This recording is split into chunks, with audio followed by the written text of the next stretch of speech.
रामायण, जिसका शाब्दिक अर्थ राम की जीवन यात्रा है, भारतीय संस्कृति और साहित्य का एक अत्यंत महत्वपूर्ण और लोकप्रिय ग्रंथ है। यह महर्षि वाल्मीकि द्वारा संस्कृत में रचित एक महाकाव्य है, जिसे आदिकाव्य भी कहा जाता है और इसके रचयिता वाल्मीकि को आदिकवि की उपाधि प्राप्त है।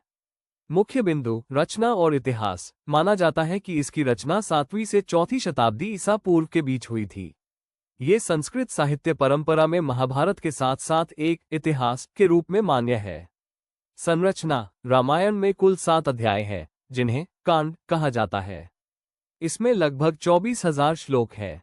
कथावस्तु। ये भगवान राम के जीवन की संपूर्ण गाथा है, जिसमें उनके जन्म से लेकर वनवास, सीता हरण, लंका दहन, रावण वध और अयोध्या वापसी तक की घटनाओं का वर्णन है।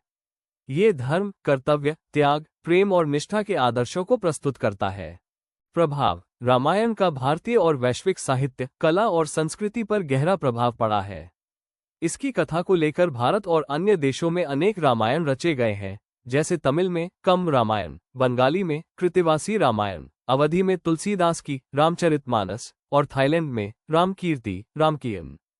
पात्र। रामायण के प्रमुख पात्रों में भगवान राम, विष्णु के अवतार, माता सीता, लक्ष्मण, भरत, शत्रुघ्न, हनुमान, सुग्रीव और रावण शामिल है।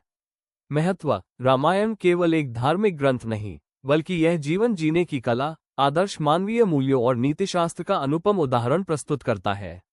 ये पीढ़ी दर पीढ़ी नैतिक शिक्षा और प्रेरणा का स्रोत रहा है।